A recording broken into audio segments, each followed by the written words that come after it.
How can you use a song as a reference for your mix? How to choose a reference track? And what can you learn with reference tracks? Let's talk about this now.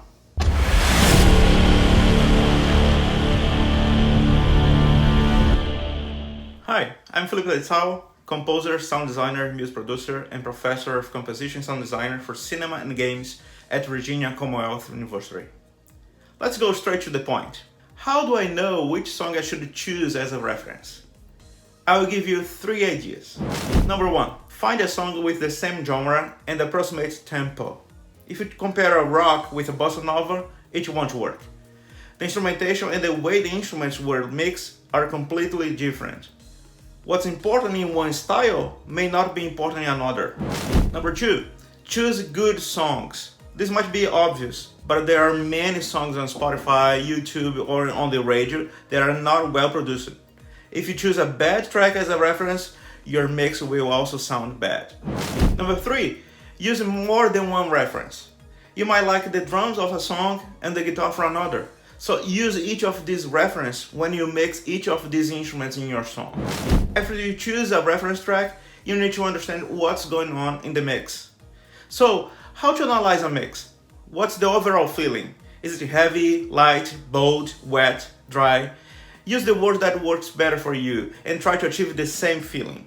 How about the high frequencies? Are the guitar strings crispy and shining?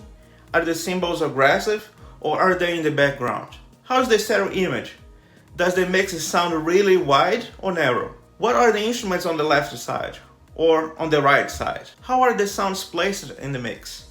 Who is closer, who is far, who is more present, and who is just background? How about the overall dynamic? Does it have a wide dynamic range or everything seems compressed? These questions will help you to understand what's happening in the mix. Of course, your ear will be developed over time. The more you listen to songs and think about what's going on, you will better understand how they were mixed and what could be done in your track too. When you compare your song with a reference track, it's very important that you master your track first. You will be comparing your mix with a song already mastered for Spotify or iTunes, for example.